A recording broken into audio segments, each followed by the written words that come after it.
Hello there. We're continuing our walkthrough of Strife and Grimbone. This is creating a module for Foundry VTT using the Pathfinder 2nd edition rules. We're deep in the cultist crypts now on the lower level. Last time we got as far as dealing with the gust of wind trap. I've made a slight change since I was last YouTubing, and that is I've changed the rune traps actually to have runes on them. So here's one for gust of wind, and then up on the stairs on the previous scene I changed the fire rune to make it a rune rather than just the standard jaggedy traps. Also, as we'll come on to here, I've added in some runes inscribed on the floor in this part of the dungeon. So we are coming to this door here. We can see it's a door because of that. And because of that, this secret door. So,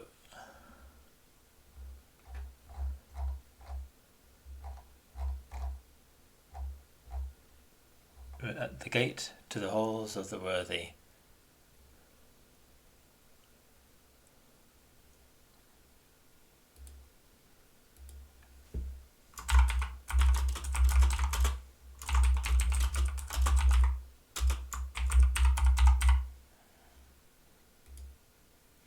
Remember, the halls of the unworthy were where we fought the whites. People who were not greedy enough in life and therefore didn't deserve of Karzug's blessing in the afterlife.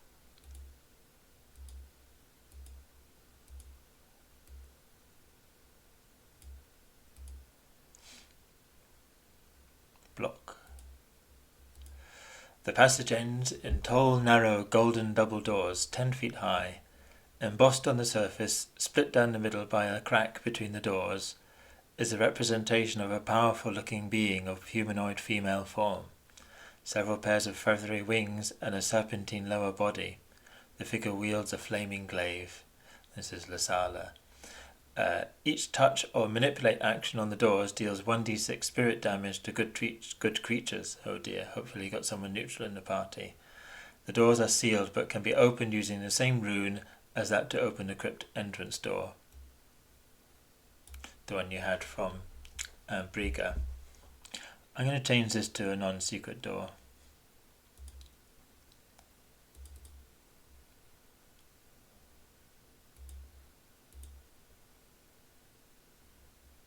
And they were made of gold, so we'll change it to a kind of metal sound. The jail door is better.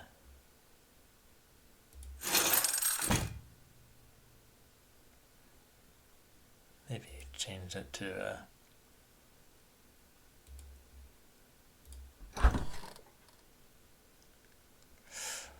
have a nice quiet door, shall we?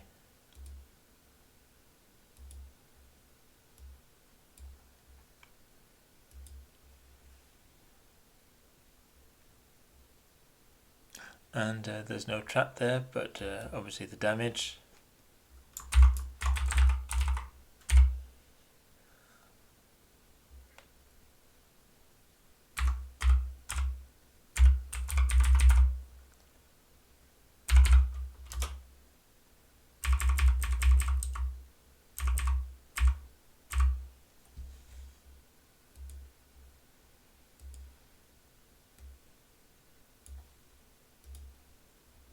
And that seems to work. So spirit damage there.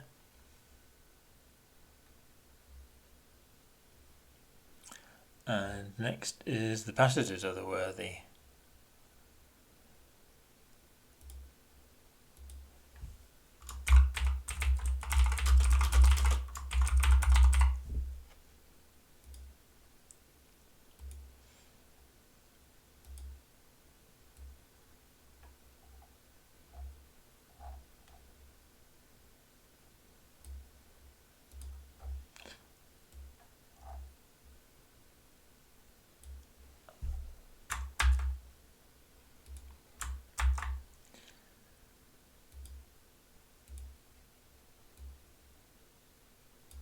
change it to the right page.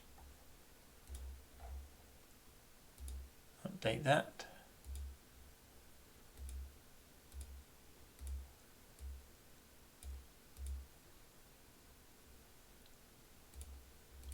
You enter a wider passage running east-west of similar construction to those you have already explored, but of entirely different decorative style.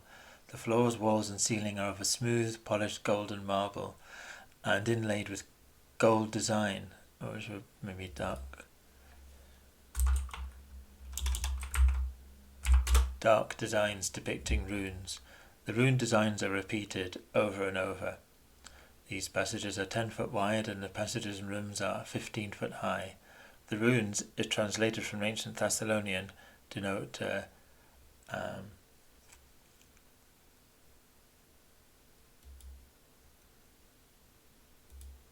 observation,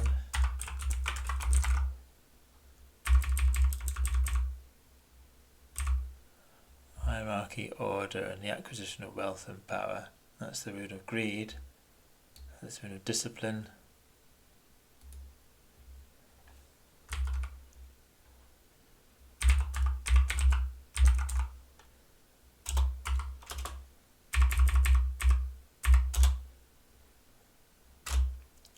Let's get these runes right, because I've done them to mean certain things, and players who are interested in that sort of thing might get something from it. So let's have a look at them.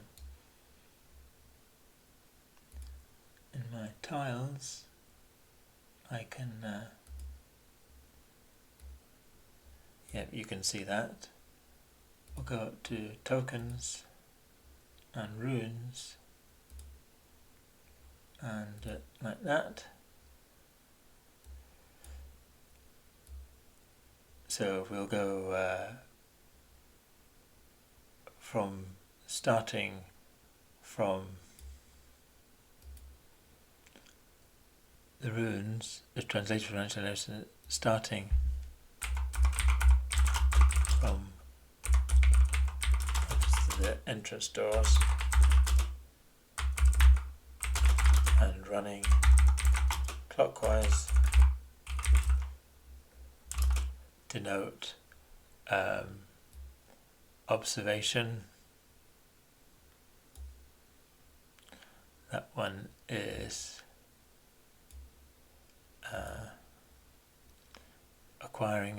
acquisition of wealth and power, which is obviously greed, one of the 7 deadly sins. And this one is discipline.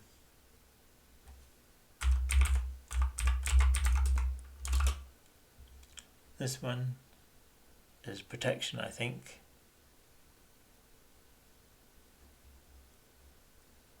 Protection.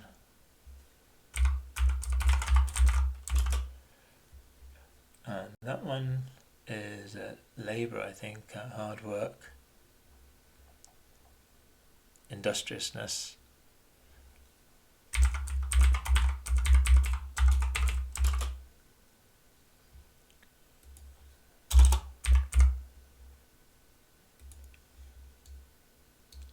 And then that one is truth, I think.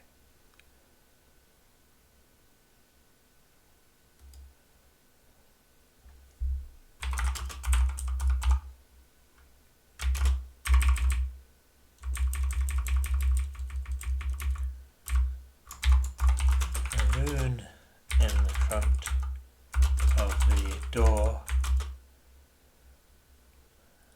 to the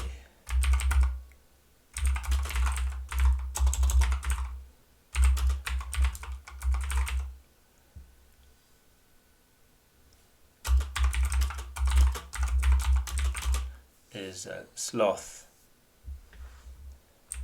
which I'll do later.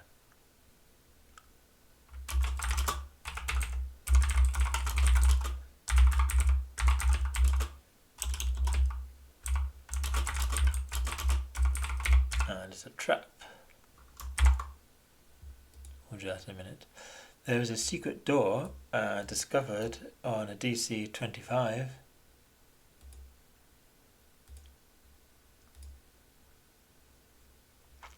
in the north wall opposite the golden doors, and this secret door leads to the cultist leader's chamber. The door is opened by tracing over the rune on the floor beneath it.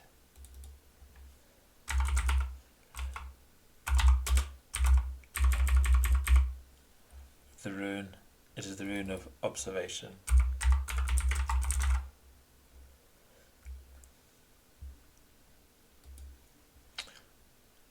The rune briefly glows golden, and the inner and outer secret door sections slide back together into the wall, tracing the runes on the other side in room 10. Closes the door if it is open, or opens it if it is closed. So let's copy that rune, yeah?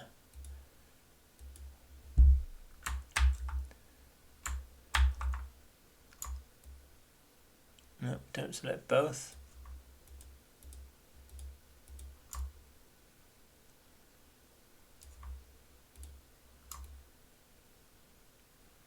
I'm pressing Shift to give me complete control over position. There are numerous plain doors around this outside of the 10-foot passage. They are closed but unlocked. The grease that smoothed their operation dried millennia ago, and they require DC 15 force open athletics checks.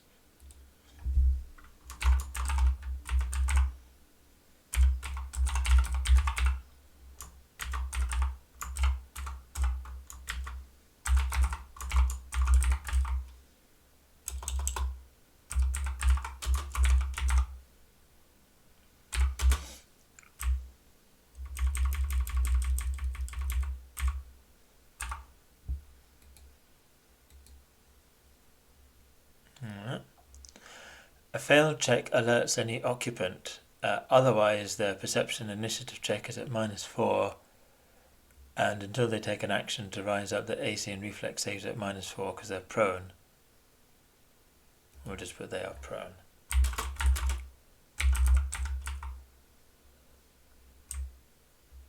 Simple as that. No point in having special tags for traits and conditions if you don't use them. Prone condition. So we can just drag that onto that token if there's a creature in the room. Prone. Each room contains a stone pallet, formerly a bed, and a chest of items that the former occupant hoarded according to their faith, because they worship greed. Now let's describe what's in each room. So we'll just have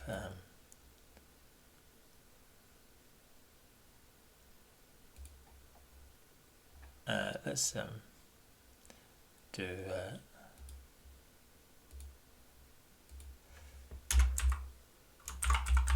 some headings. Break up the text. Heading 2.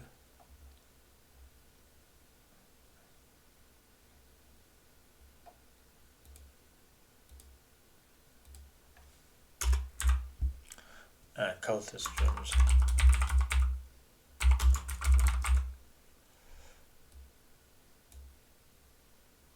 Cultists' quarters.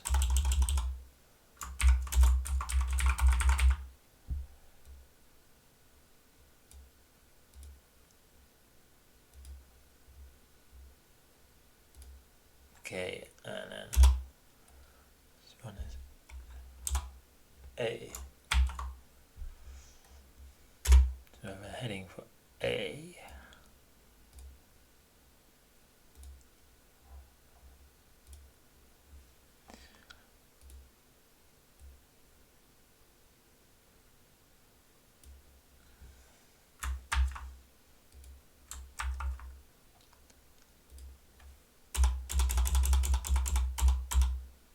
The room is bare and empty. It's going to be this one. The iron chest is open and empty. We can get a closer look. Should we put some GM vision on?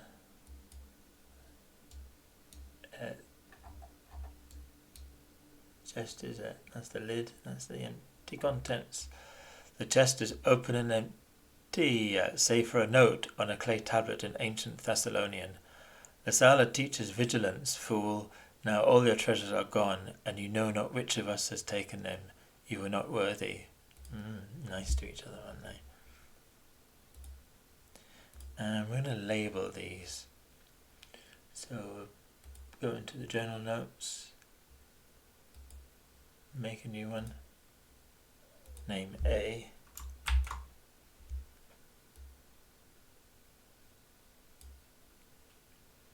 and we'll associate it with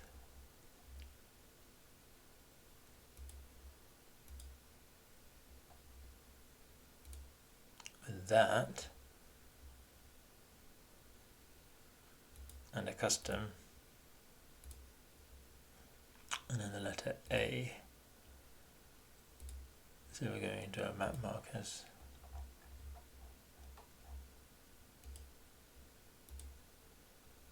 And we'll have it small 40. So that's going to be smaller than the J7. J refers to the cultist scripts in general.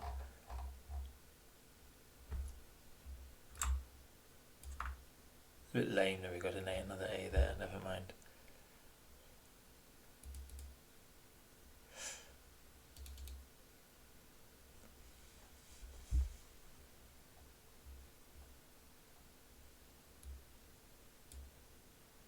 See if we can have nothing as a label.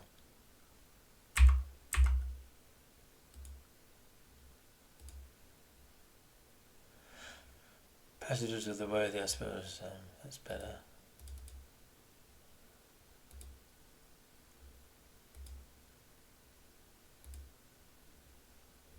Close these, see what happens. Well, unfortunately, when you're down to heading 2, I don't think it's, you can click it there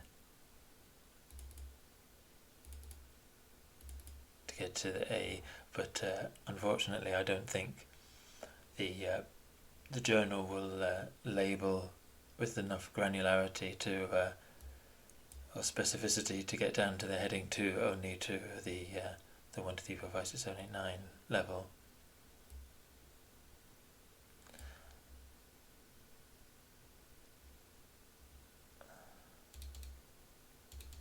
I wonder if I put a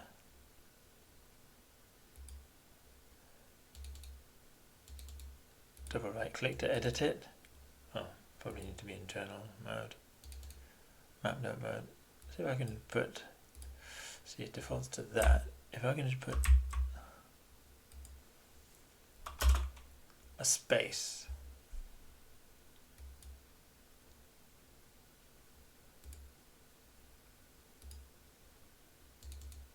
It's very tricky, this is.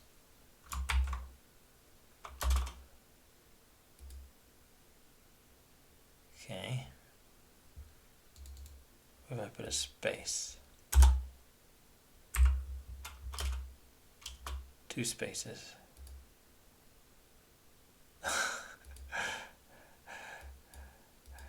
And then we have something for blank space, never mind. So B. Put that down there. And our editing one here. B.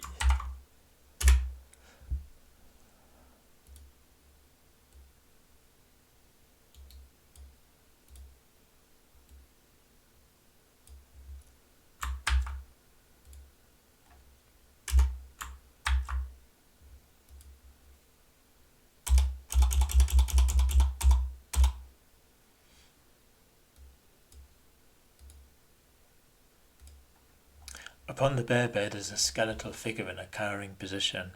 If the figure is alerted by loud noise, it has already got up and stands upon the bed looking down at the intruders with baleful malevolence. This is a cultist who at the last was unworthy and did not transform but lapsed into undeath.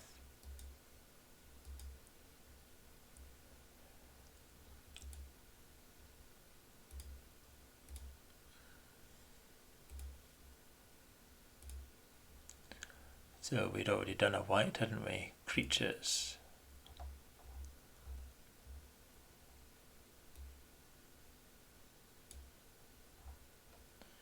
And we'll have one in here.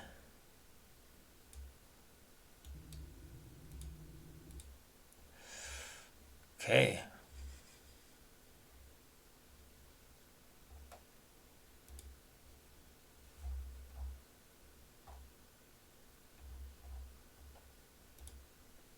There's more.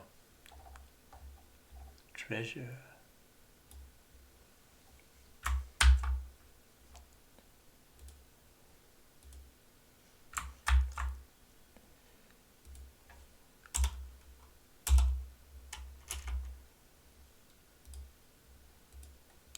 The iron chest contains 280 silver pieces and a crying angel pendant. There is also a magically preserved journal at the bottom. Reading in ancient Thessalonian reveals that the room's occupant was second to none in avarice. Good for him. Detailing his triumphs, bullying and murdering his colleagues in the cult for his own personal gain. But towards the end he describes his fears and avoidance of the self-purification rituals. Clearly he had no taste for painful sacrifices and the transformation.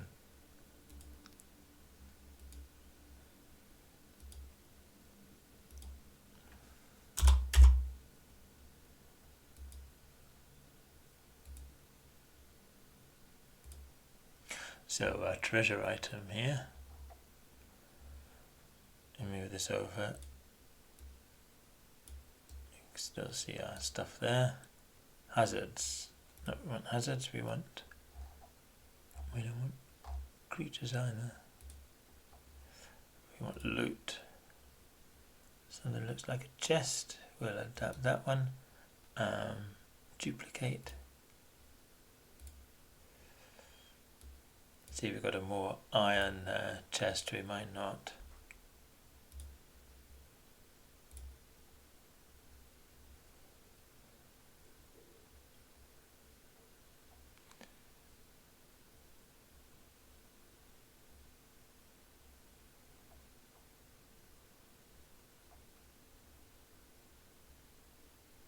Iron chest.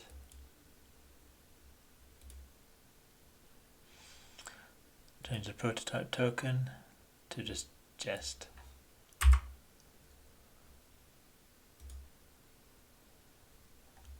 And need to change the silver pieces to 120, I think it was. 280.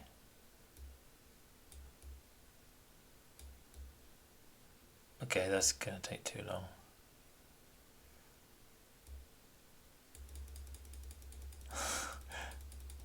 What was the best way to do this? So we get to an even number, a round number, and then add 180.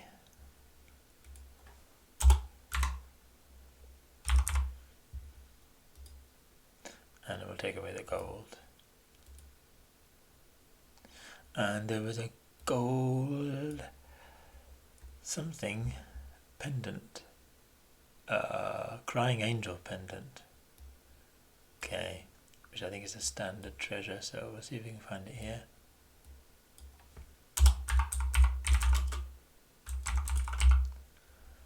Yeah. When you activate the pendant, you administer first aid with a +1 bonus, and not only do you stabilize them, the target gains 1 hit point and becomes conscious. So you can, like a bonus to the first aid action, takes 2 actions. Anyway, that's that. Chest.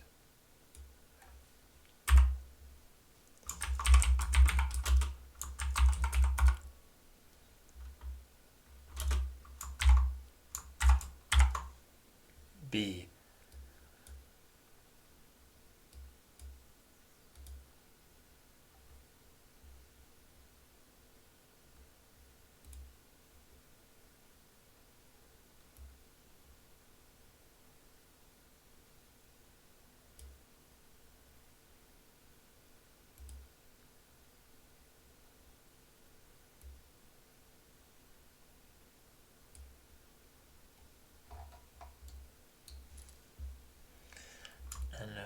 just put that in the corner. That's me just pressing shift for too long.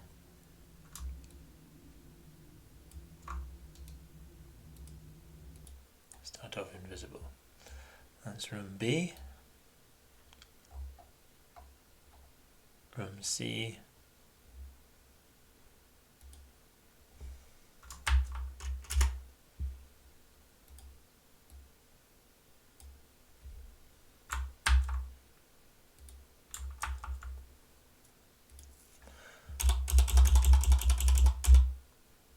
This room is bare. The chest contains 180 silver pieces and a jar of silver sheen paste, good for devils.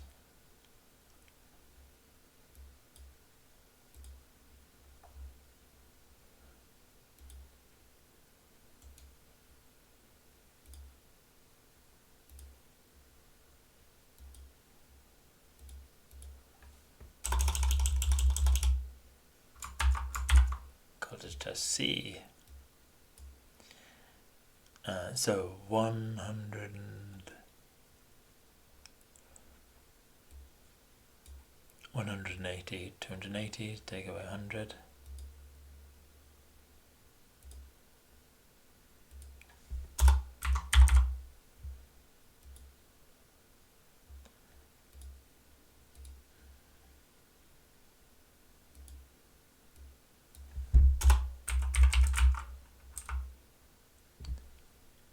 Oh, we didn't seem to have it.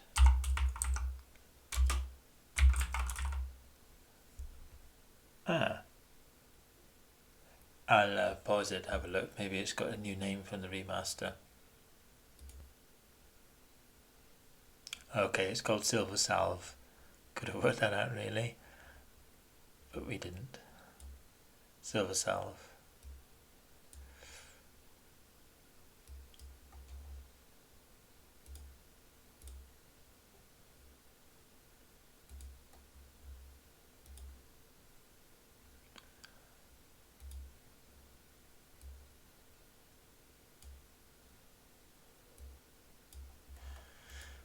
I'm in trouble getting my thing in here.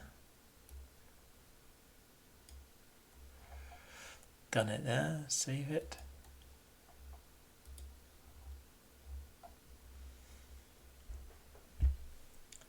And put the chest in here as well.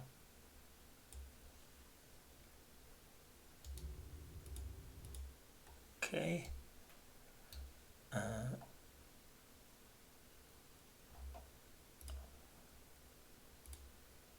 And then it's D.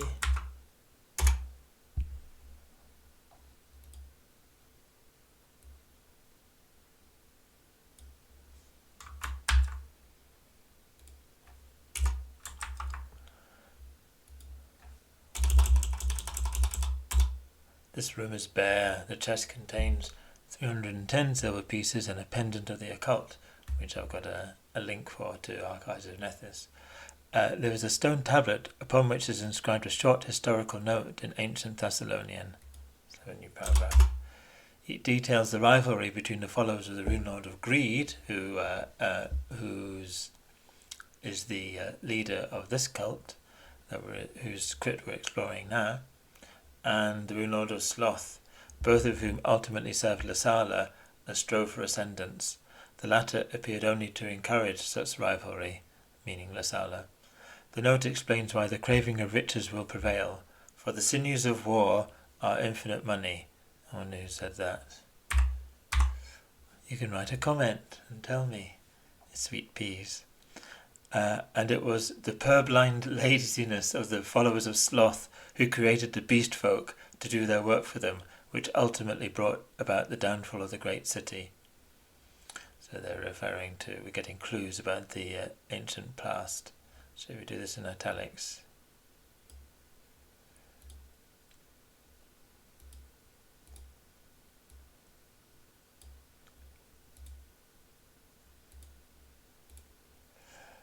Yeah, and we have another chest.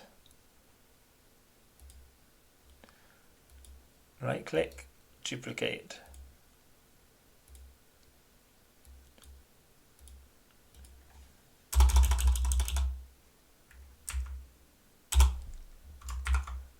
press D. It's 310.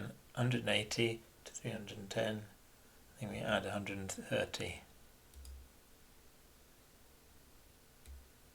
Come on.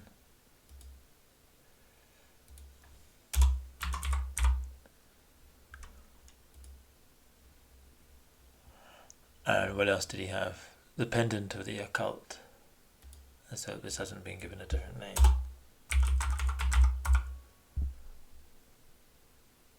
No, it hasn't.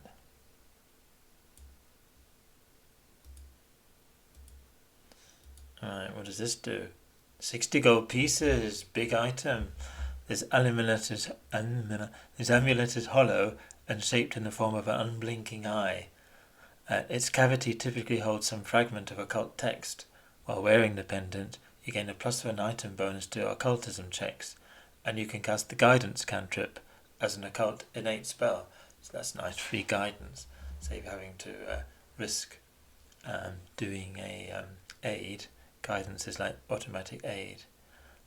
I think the bonus might be, let's have a look. I think aid is a circumstance bonus, and this is a status bonus. So they don't overlap, that's good.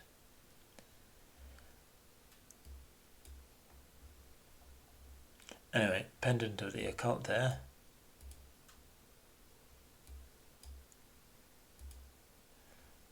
Let's see what we've got, see if we'd... Alright, yeah, that's what we wanted. So,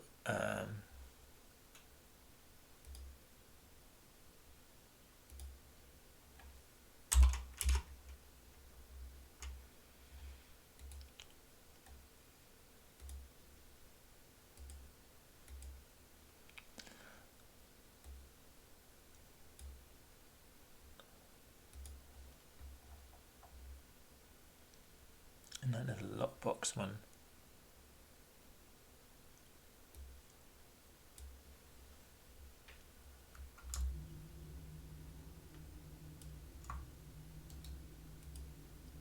Hidden again. And now we come over to E.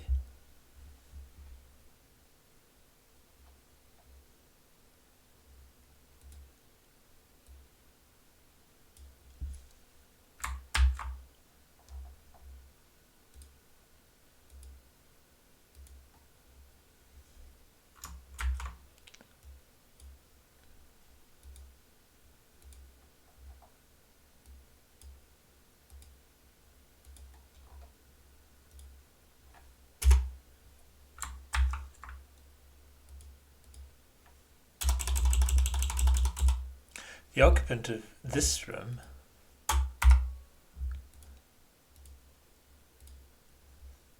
got my pronouns wrong.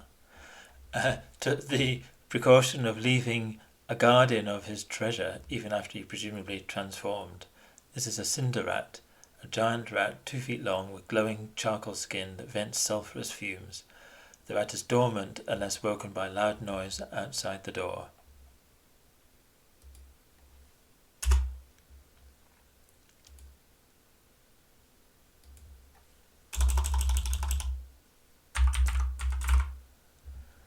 Cinder rat.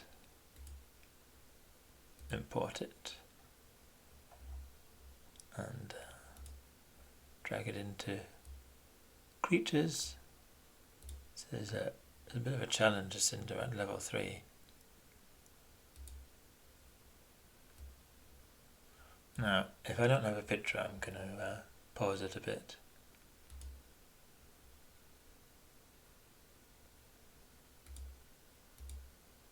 In fact, I'm going to pause it anyway. Back soon.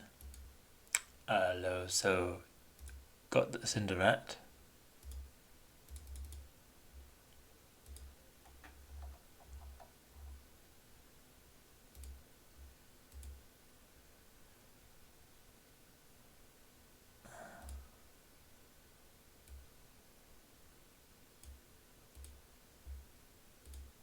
So courtesy of Microsoft AI image generator, nice cinder rat there, and we'll make a token.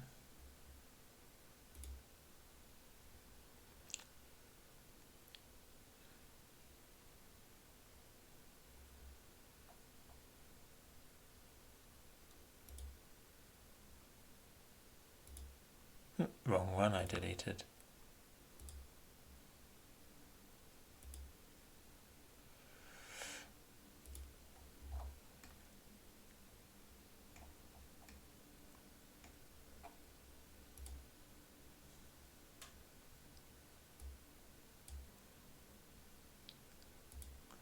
And that's our Cinderat.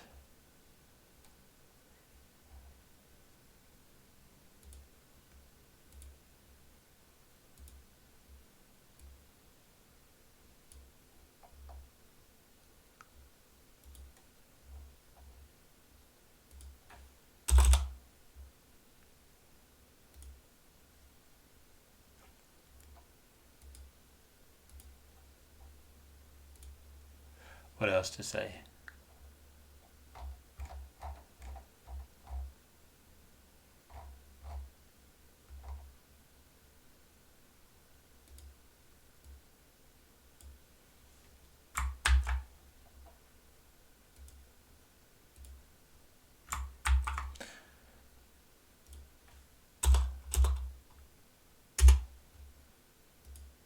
In the chest are 4 silver ingots worth 100 silver pieces each, a smoky quartz gem, a 7-bladed +1 star knife, actually a Sihedron, unholy symbol of Lasala.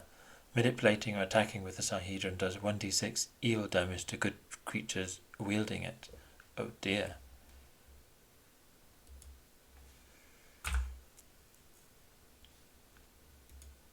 Not something to be used therefore. Unsure. Good. Right, so we'll change that evil to spirit. And do the damage there.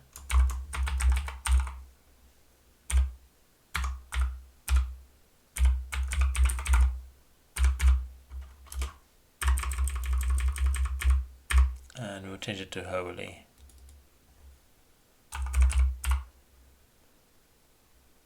Yeah, we don't have good, so we've changed the previous one to holy. So this is actually quite exceptional. It's only going to be sanctified clerics. Should we do that? According to remaster rules. So most people are going to be able to use that now. I don't think it's going to imbalance anything. +1 at level 3 to 4. It should be looking for +1 striking soon.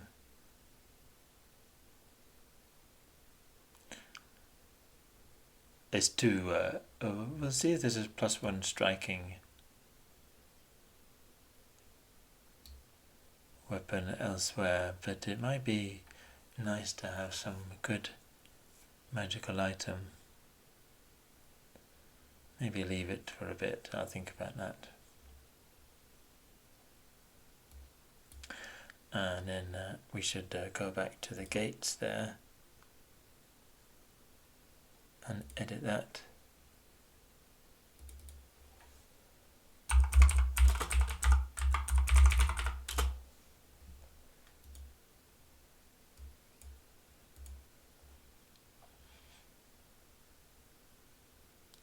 Need to do the chest.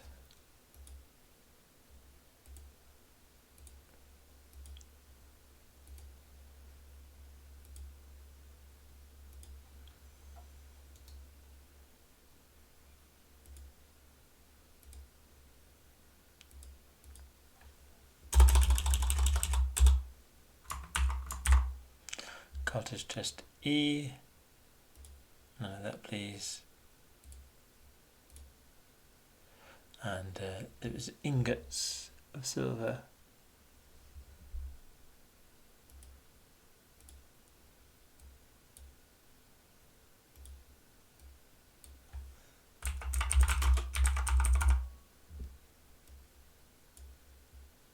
Four of them.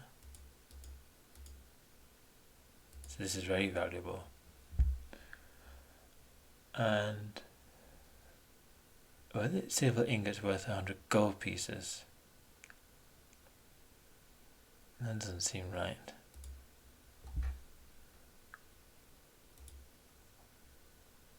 Well, I don't care what it says. I'm going to make them silver pieces because it's my adventure. 400 silver pieces is a bit more like it. Okay, and then a smoky quartz gem.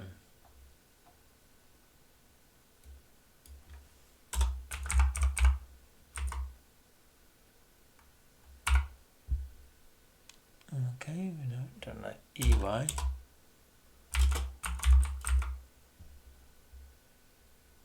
Quartz. 25 silver pieces. +1 star knife.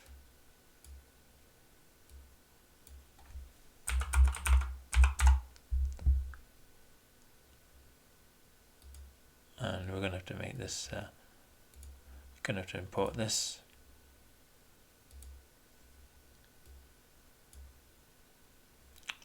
Is it an advanced weapon or a martial weapon? Martial.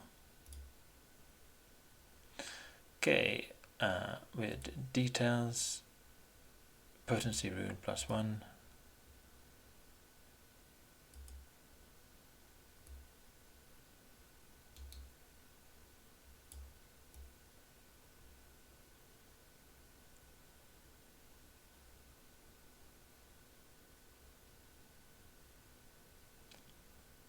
It does base 1d4 piercing damage. Yeah, I'm going to make it striking. 2d4 damage is not excessive. Eventually, when they get back, they can have a striking rune to put on something else, can't they? Oh, they'll be level 4 by that time. Not already. Yeah. Okay, so let's change the description.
Okay.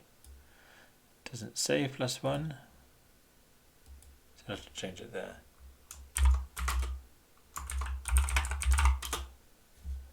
So it's nice that some PC might be tempted to use a weapon they wouldn't normally use. Throwing weapon like this. Okay, so we've got the chest. Contract that silver ingot. Got the Sihedron.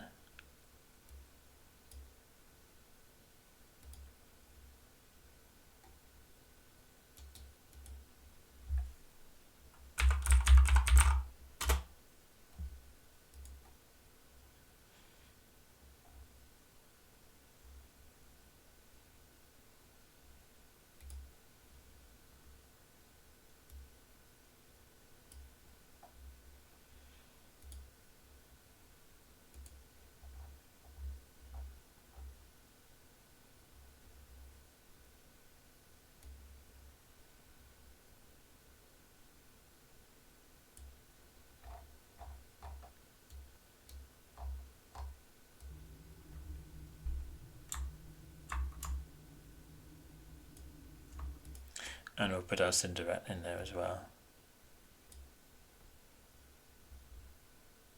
What's this? Smoky.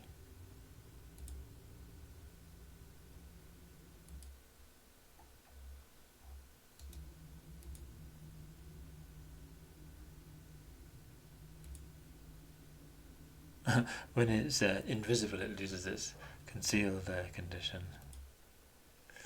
So that's number or letter E. What's the next room? I know what comes after E. F.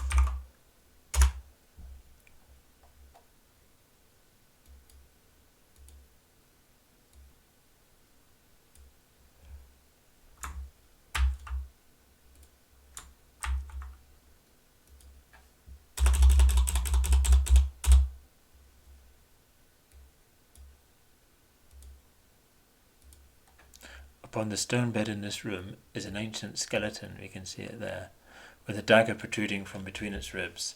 The skeleton does not animate and appears to have missed out on the reward of undeath. By the skeleton's hand is a broken clay tablet, which reads, "Fool, did you think you would not be caught? Now your treasures and your life are mine. Best be vigilant, for I have mastered invisibility. When you least expect it, I shall strike." The chest is empty. So you imagine that maybe there's been a rivalry with this guy who had had his treasure stolen and then murdered the thief in response. Empty chest, there's nothing to do there. Let's just italicize that.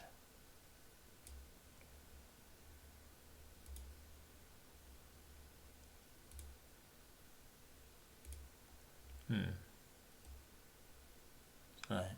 Unitalicize it. That's it.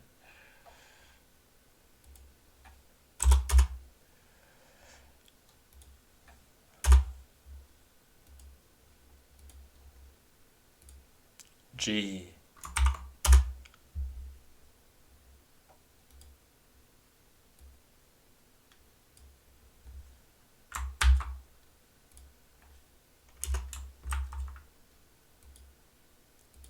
This room is unoccupied now. In the chest are 305 silver pieces, 15 gold pieces, and a golden velvet mask. You did know that exploring the halls of the worthy in a cult dedicated to greed was going to be full of treasure. Right click, duplicate, G, because there was nothing in F.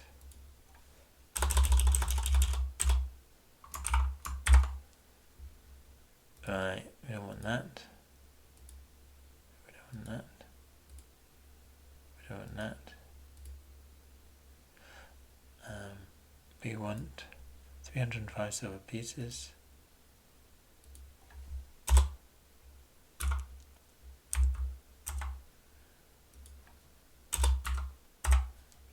Gold.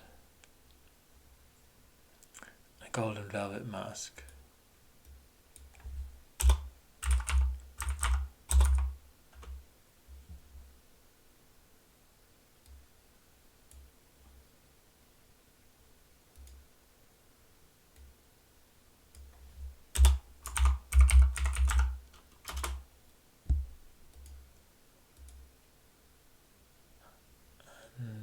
And 4 gold pieces. We just specified the color.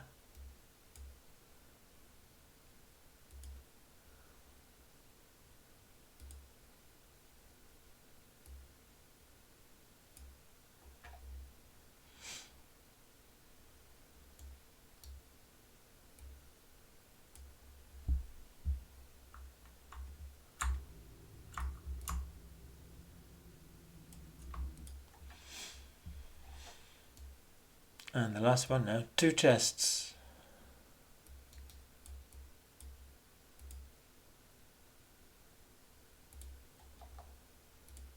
H.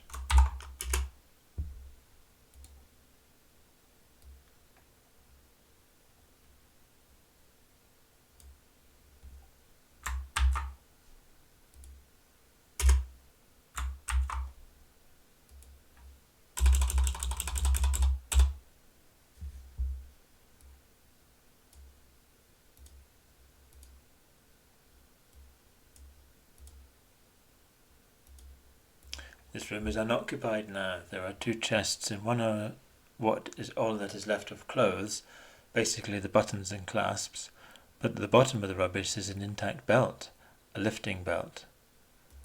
And the other chest are, so we'll do do the item there.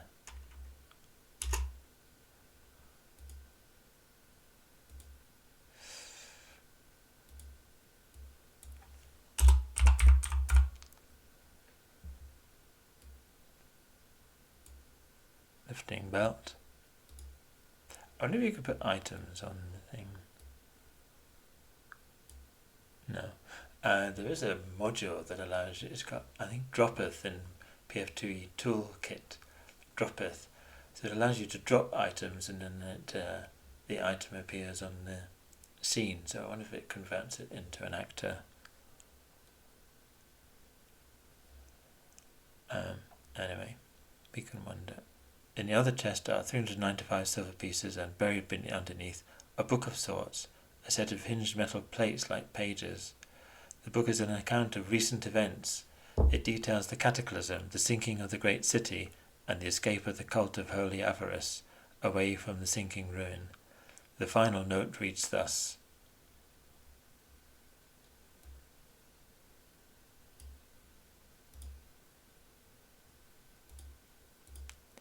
Yes, the end comes near. They come to us for revenge. The beast folk, cursed spawn of the sloth cult, now control the city ruins. We would have been discovered and slain ourselves had it not been for the secret crypt. Alas, our dreams of domination of this world are gone. But if we are worthy and can endure the unimaginable pain, we should be transformed into purity and become immortal. We shall dominate the world of the future.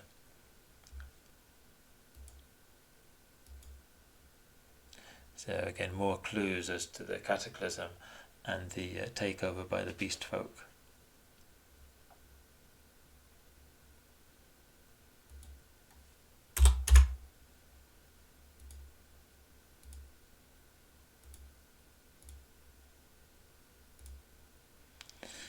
So another chest.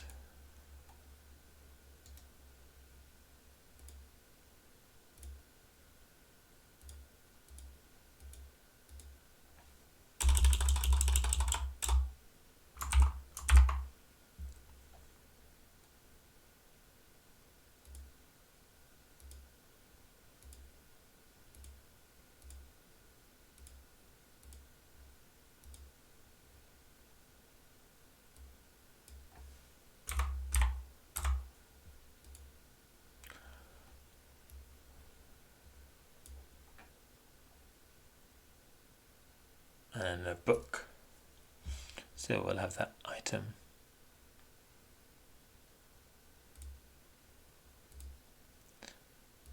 I should go in there.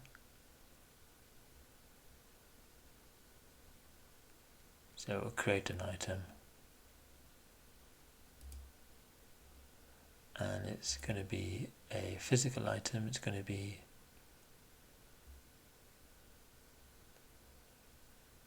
let's put it under treasure.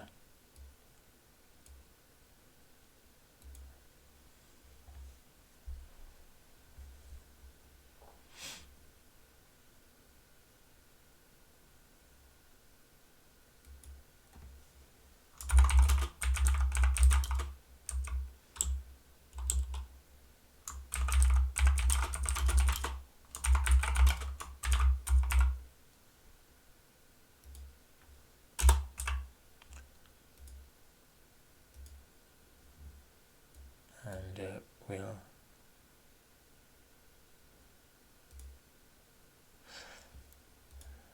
give it a picture. So we'll go look at the systems. Pathfinder 2E. Whoops, gone too much. Icons.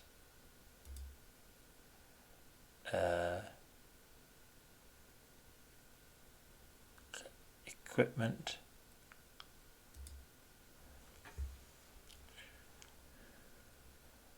Books.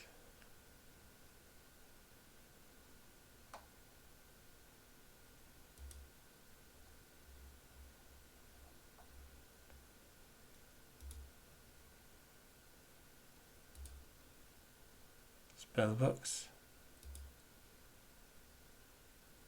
Not much choice there.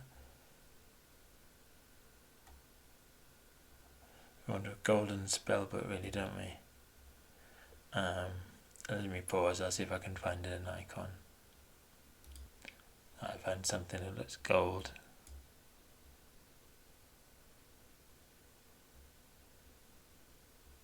That would be fine. And then the description. We'll copy the text there.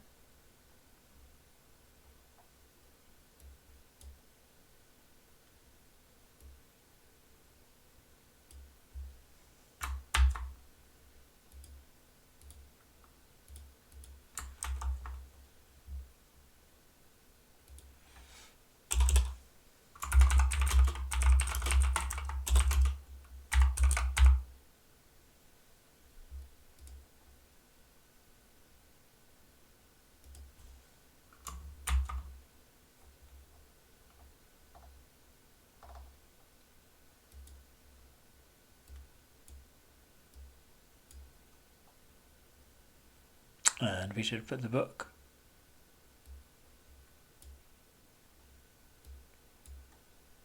there.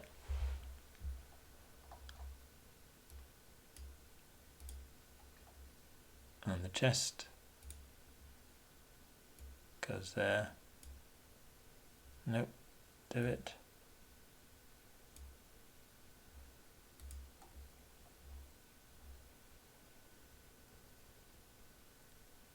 Oh, why have I got this here? Oh.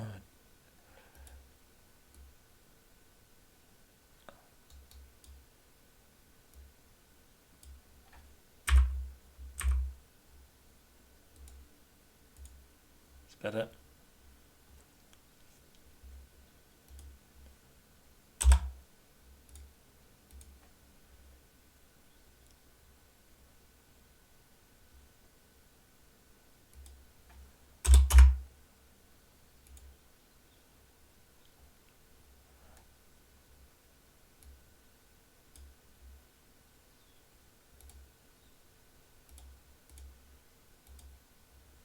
Okay, and also drag it there.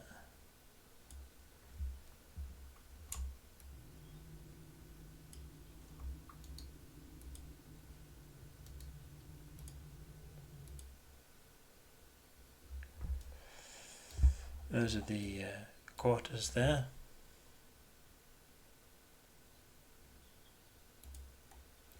And we'll create labels.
So, burst of silent concentration there. Okay, J8.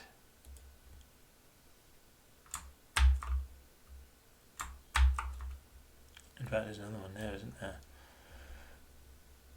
8 is the gate.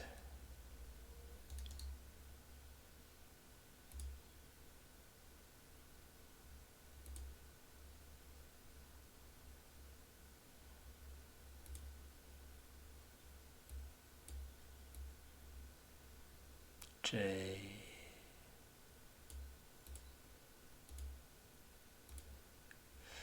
And we need to correct that spelling mistake.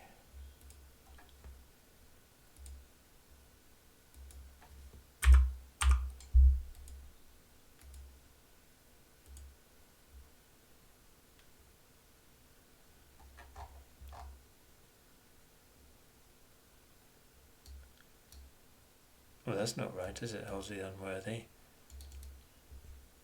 Change that. Lower bridge. Come on.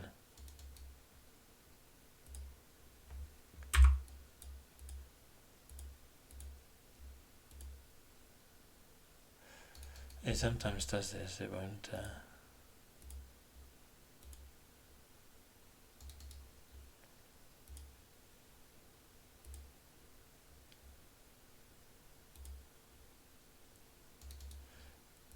Alright, we'll just type it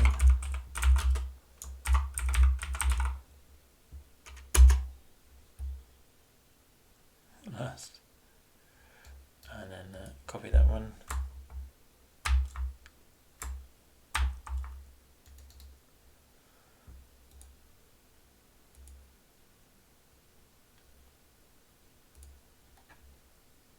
J9.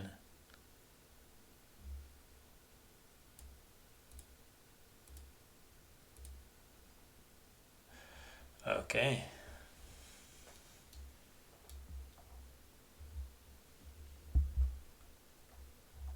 Next is the cultist leader's quarters.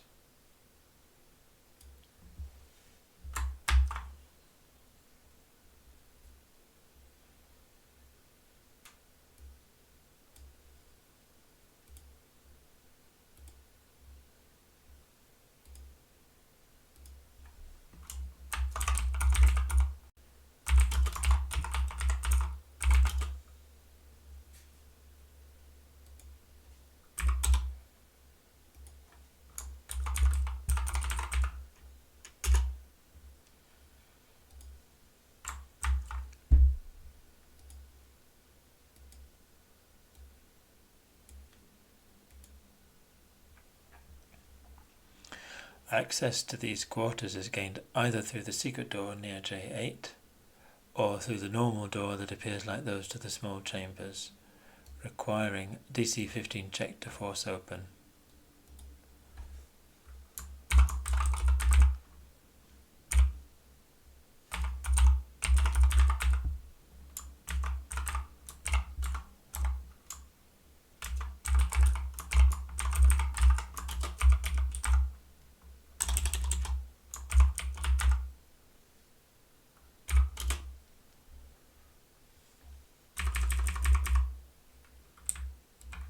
However, this door is trapped.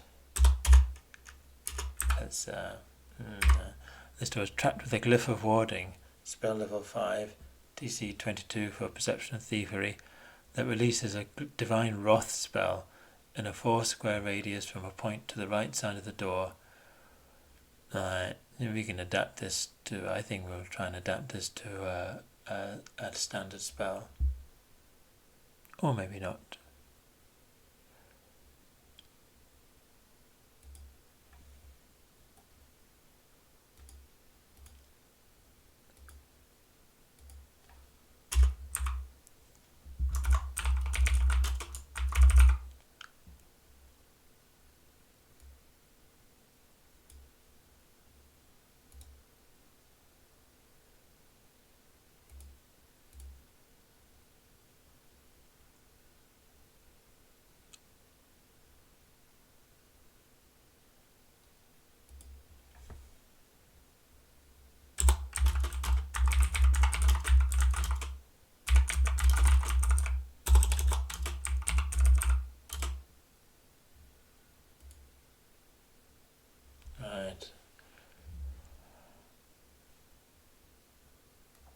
So we'll create a hazard.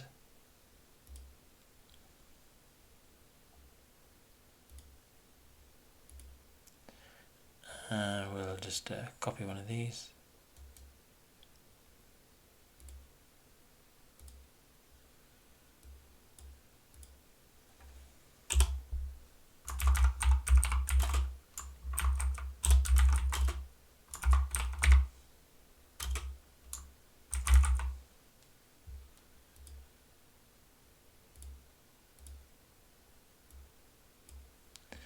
And we want the rune for necromancy. Change the token.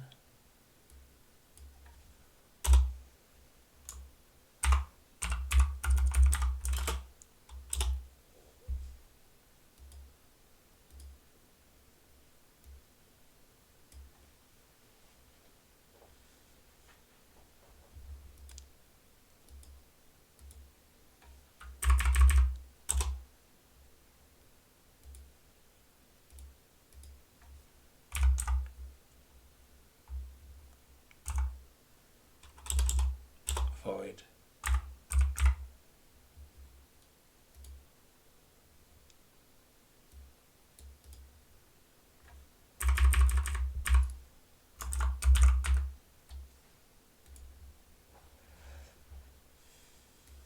And it's simple.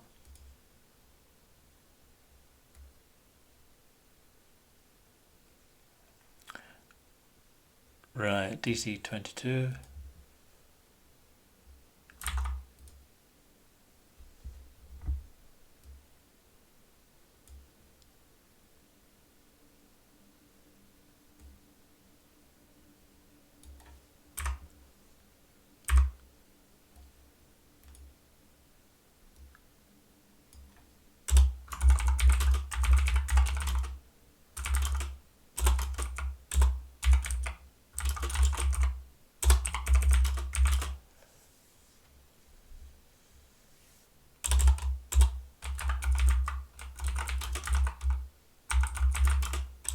Void energy. When the door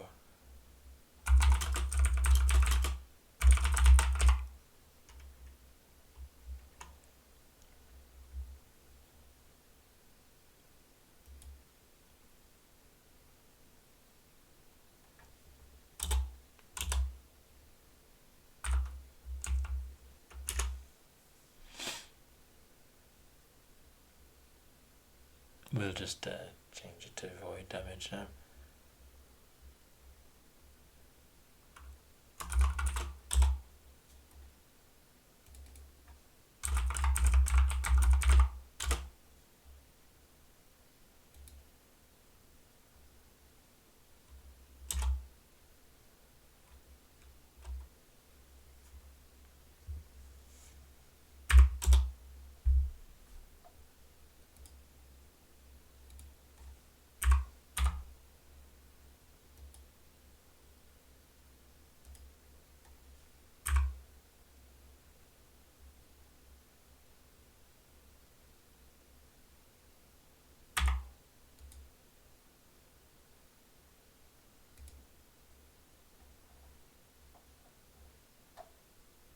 Keep it resetting.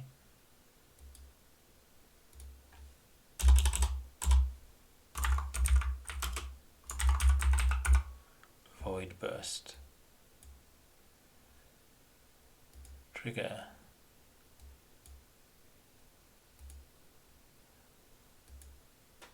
Opens the door.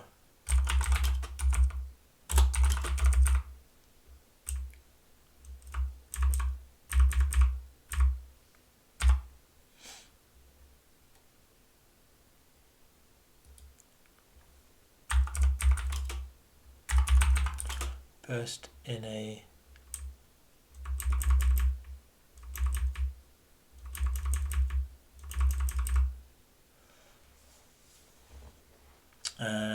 let's do an emanation so there's no confusion about which corner it's coming from.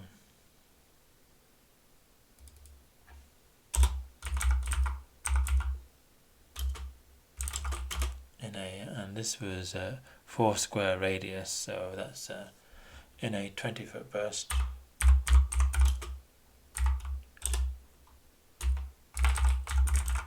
Let's do this. We might not need to type that.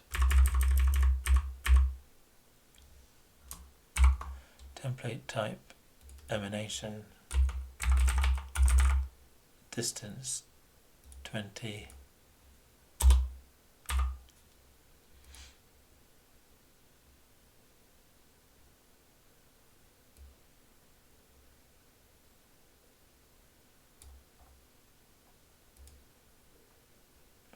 Let's expand this a bit.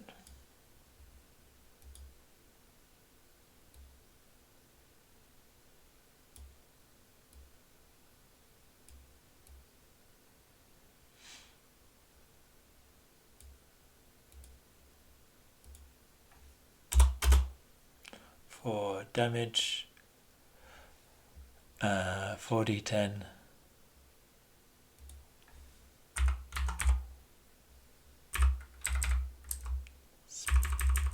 Void.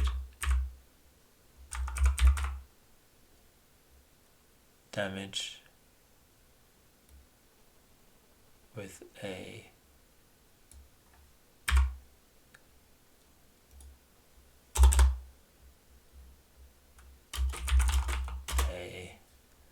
reflex 22 basic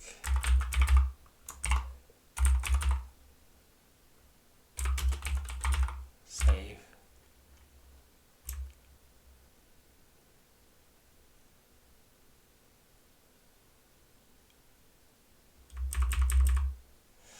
Let's see how that looks. Yeah, that seems right. So should we try that out?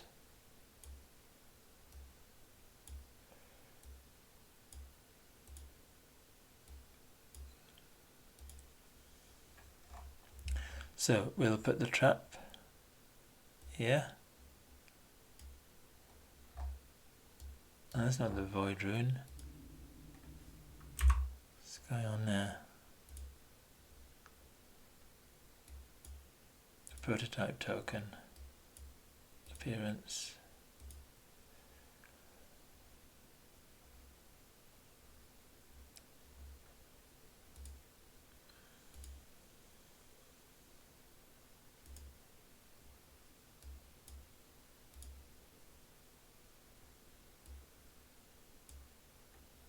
Okay, yeah, so it's we'll make it nice and visible. I hope it's not labelled, that they can see the label.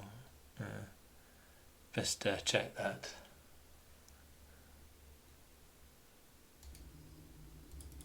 In fact, what we could do is just on that token, give it no name.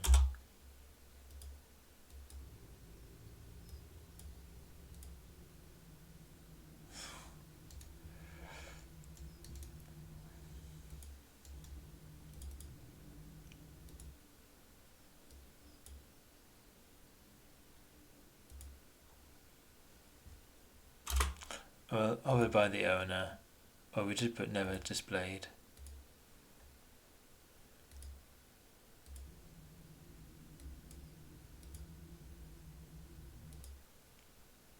Maybe we'll keep changing. I'll get it right eventually. Token. Right, let's have a look.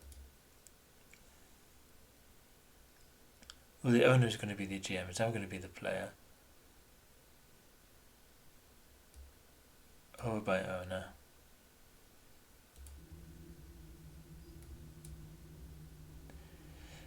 So the players won't see that. Right, so it's hiding in plain sight, but they might notice, well, we didn't see the cycling of this rune. This is, in fact, the rune of sloth.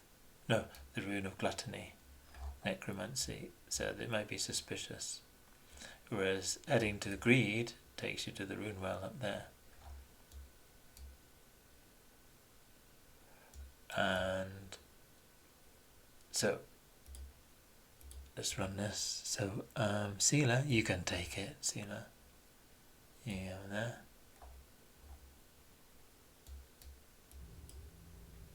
rune of protection standing over that, although it won't help you. Oh, badly wounded, we don't want that.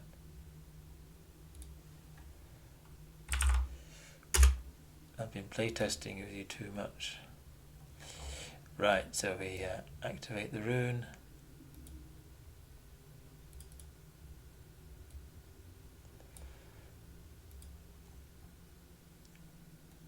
Void burst. Put it in the chat. We don't need to do that with the GM, but we'll do it anyway. So click at emanation. It's going to be there. Target. And in the damage. And then Sealer is the target. So she will make a saving throw.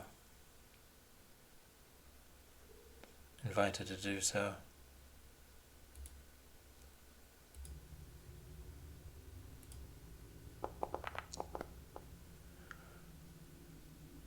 Of course she saves just, and so she will take half damage.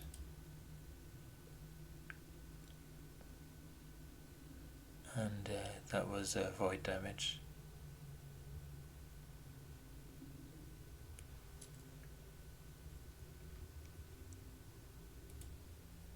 I was just looking at the animations effects.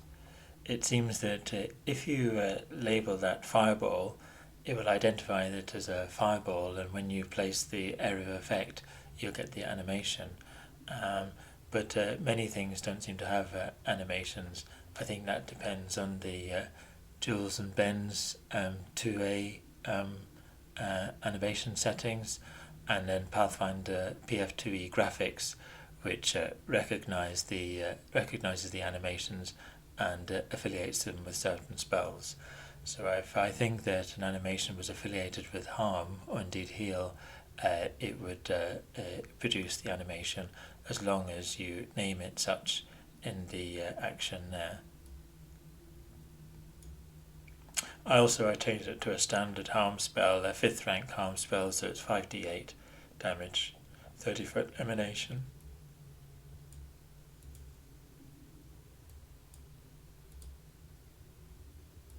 So that's the trap there.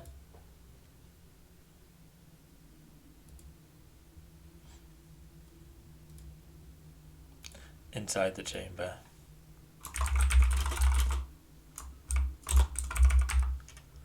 Inside the room.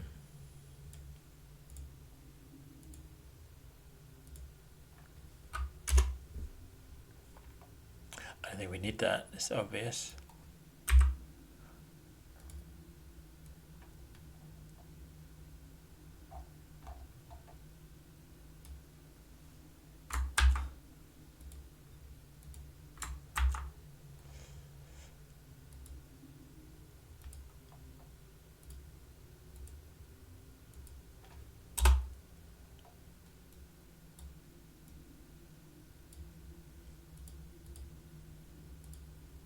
You enter a spacious square chamber with the same rune-decorated white marble floor.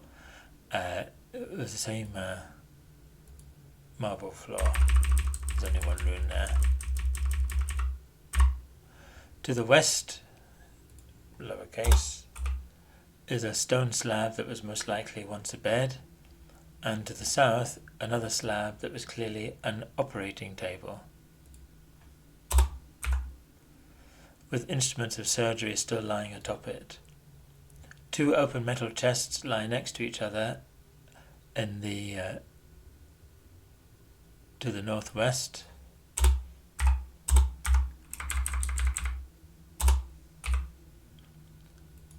Revealing their glinting treasures within. To the northeast is a stone desk and chair. But what most grabs your attention is a life-size golden statue of a winged female form, appearing like a human except with a face that bears no mouth. Around the statue are strewn many ingots of silver, as if in offering to whomever the statue represents. The statue is a likeness of Lasala, but has no magical properties, so we do a religion check to identify.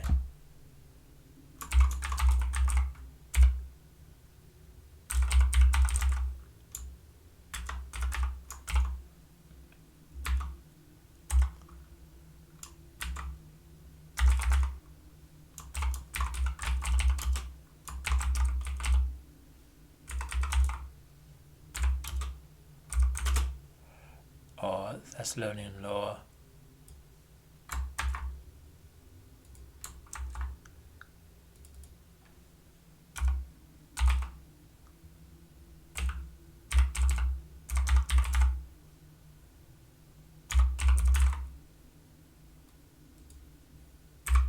I think DC5 because it's so easy for them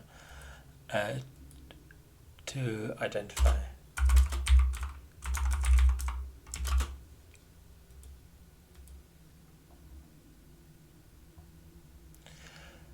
There are hundreds of silver ingots in the room and no golden ingots. Each ingot is one bulk and silver ones are worth, well, we're going to say 100 silver pieces. Oh, I see what I mean about the ingots being quite heavy.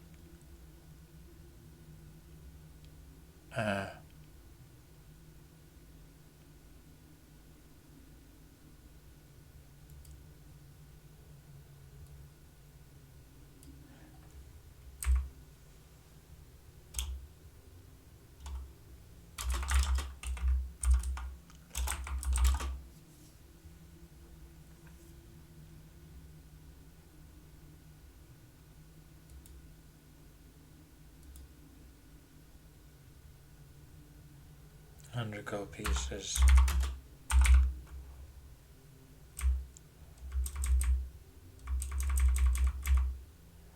Ingots radiate magic and evil and are cursed. Any Lon Lazalo worshippers who take possession of them have disrupted sleep due to nightmares. They become fatigued.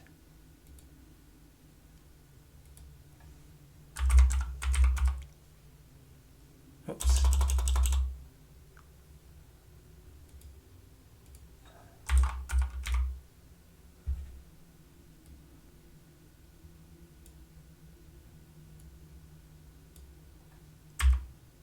And cannot regain spells or other abilities that require daily rest.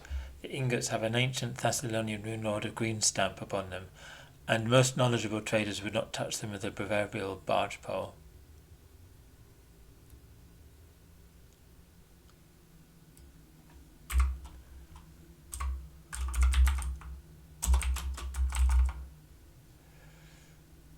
How much specify?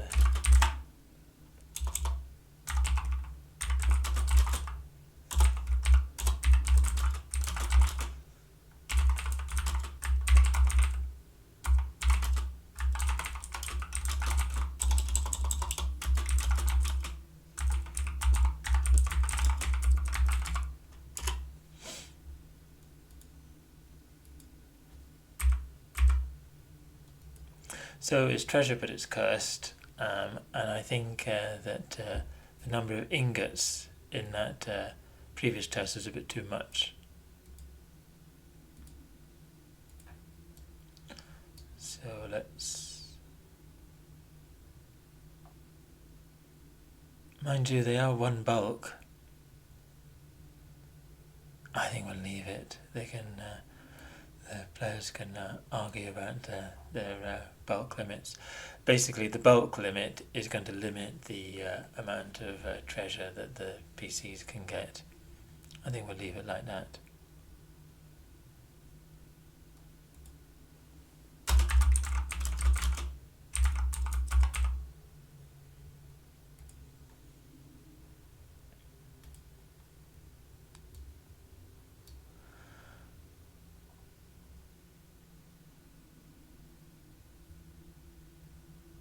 Okay, what next?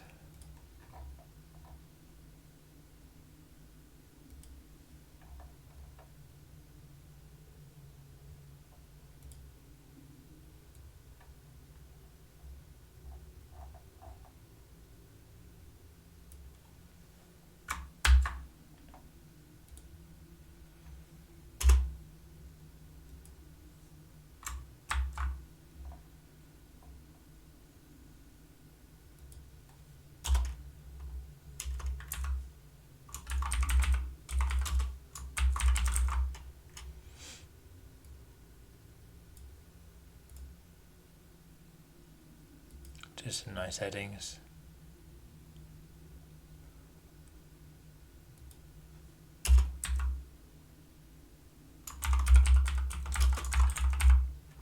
and this is what the PCs are after the mask that sees.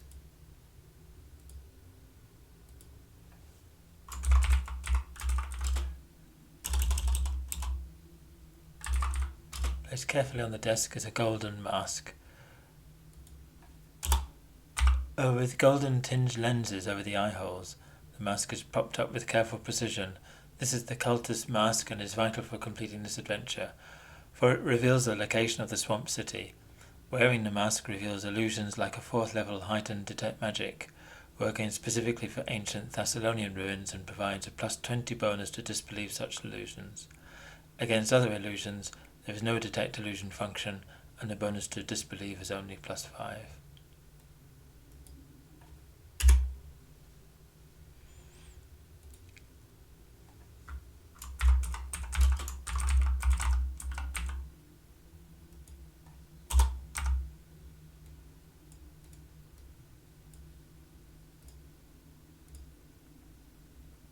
Let's get the golden mask going. Right, let's do an item for that.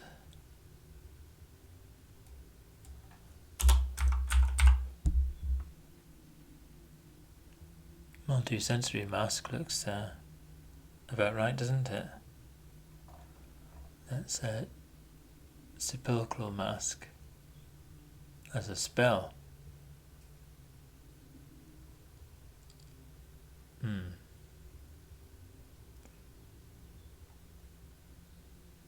So we use the spell item.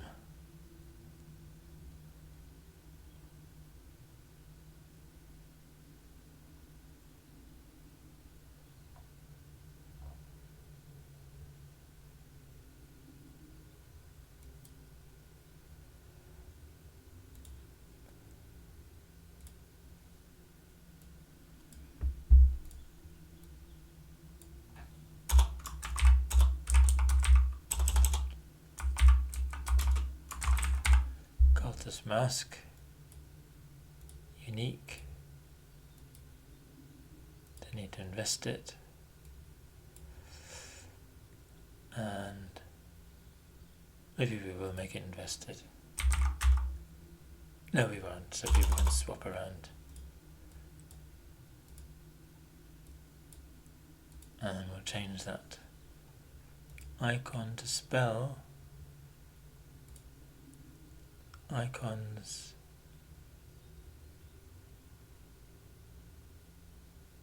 Magic. Oh dear.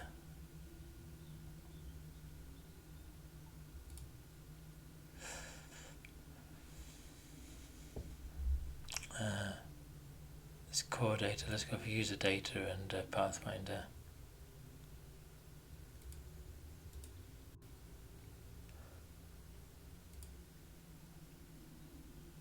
Spells. Well, that would work, wouldn't it? We had, there was mask. There we go, mask there.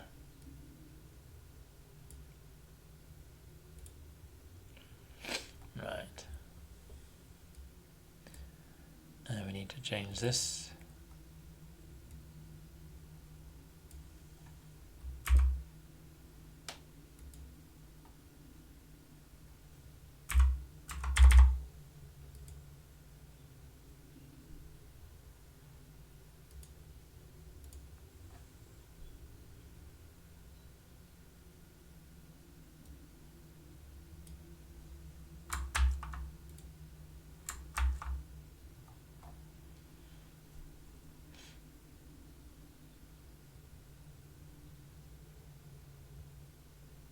Okay.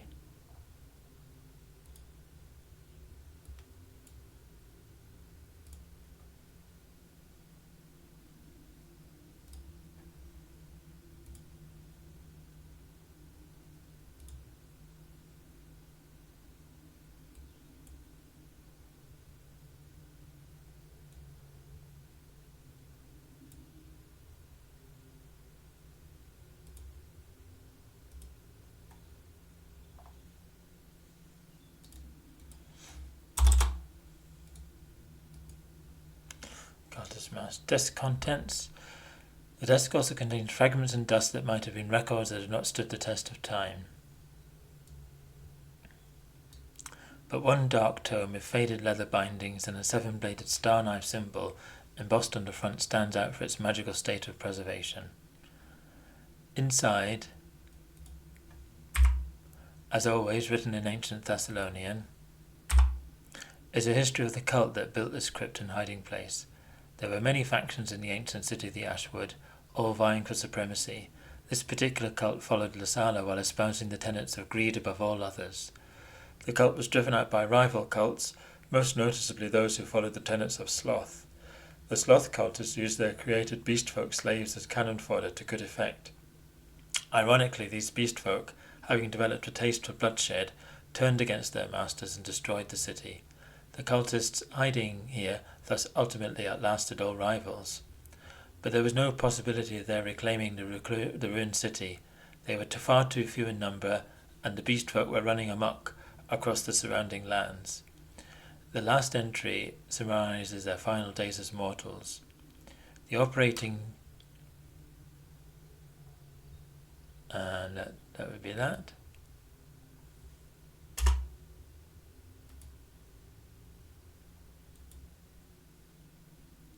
And I think we have something to show here.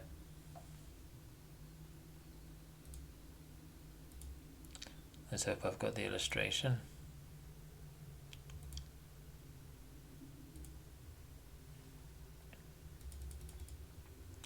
Modules.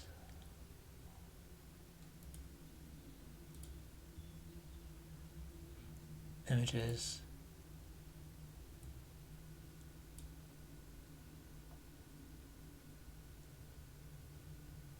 Cultist history, I think it is.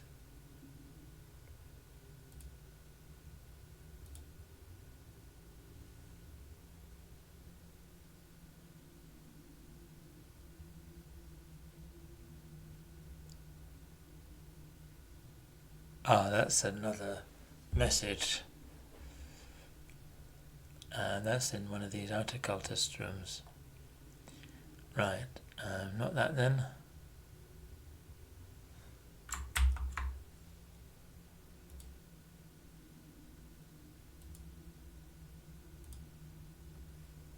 Let's make bigger pictures. Might be this one.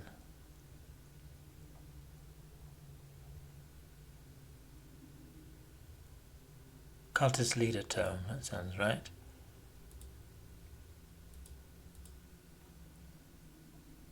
Yeah. And put that in the middle.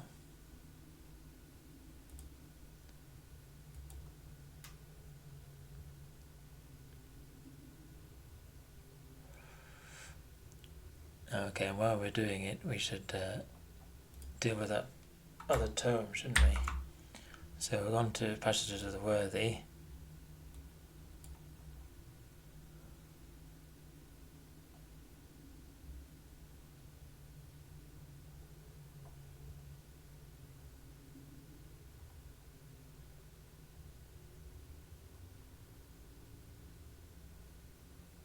There.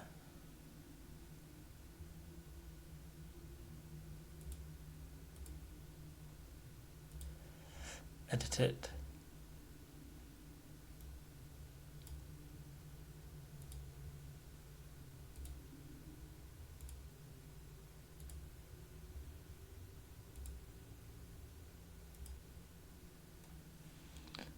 And then which was the one? I think it's this one.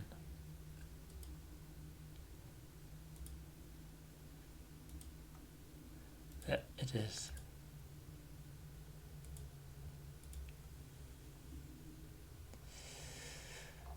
Okay.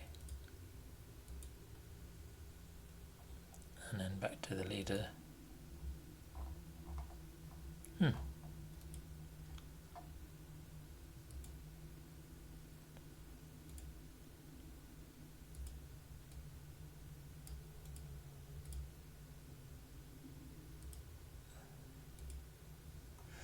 Right.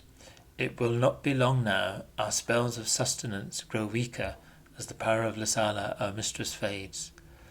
The city is all but destroyed. First the cataclysm, then the sinking, and last the other cults' refusal to accept our supremacy. The fools were so busy driving us out, they let themselves be defeated by a revolt of their own beast folk. At last Simon, the only surviving senior member of the cult, perhaps of all the cults. Were it not for their cursed army of primitive brutes, the city would have been ours, a new Thassalon under our rule. But we have our own secret knowledge of Lysala, who withholds nothing from her faithful. We have our own flesh-warping secrets, and no source of flesh but our own mortal forms, as it should be. I have perfected the technique, but my subjects, my former acolytes, those that did not fail and succumb to undeath, were too few. Their sin cannot be reborn without an infusion of the essence of avarice, the truest human compunction. The rune well feeds on this pure essence from its surroundings, and the beast folk's desires are too primitive. Only when the land above us is colonized again by advanced humanoids will the well become active. But someone must remain as guardian of the well to wait for that time, however long it may be, until the trickle of spawn becomes a flood, until their purity is released upon the world. I have found a way that avoids the taint of undeath. I shall become immortal through arcane power and surgical skill. My body shall become a machine of unyielding, undying metal, and my mind extracted to control it. When the well awakens, it shall power it, me. Then the well and its first progeny shall be safe until the time is right for our ascension. So he's clearly been performing horrible experiments on himself, or going to convert him into a mechanical being to guard the well, while his acolytes, those in whom the procedure succeeded, have been converted into this pure form, and we shall find out soon enough. Operating table.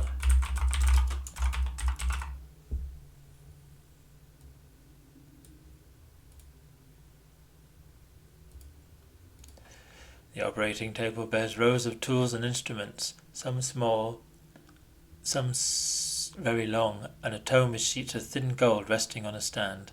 One long blade-like instrument is made of dark metal and radiates magic. It is a +1 adamantine short sword, useful against constructs. The tome describes in words and diagrams gruesome operating techniques for replacing body parts with those of other creatures or machines, while the subjects are conscious, and in fact for best results performed by the subjects themselves. One section describes the technique for removal and preservation of the entire brain, and this is alluding to his unpleasant experiments. So let's have the short sword.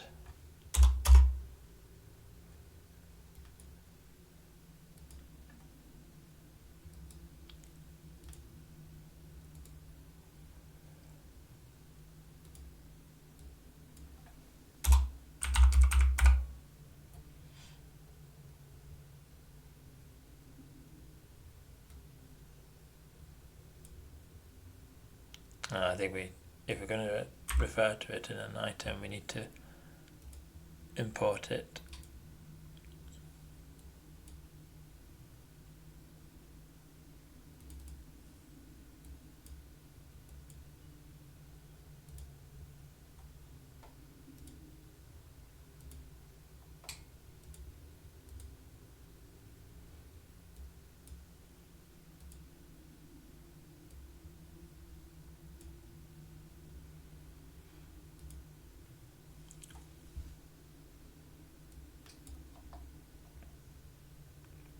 Okay.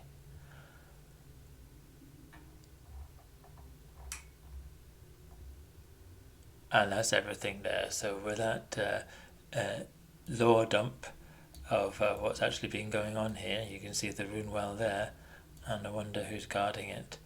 I think we'll stop there. I'm sure we'll be able to finish the lower cultist crypts next time, and progress on to what happens once they have the mask. So thanks very much for your attention, and I'll speak to you next time. Bye.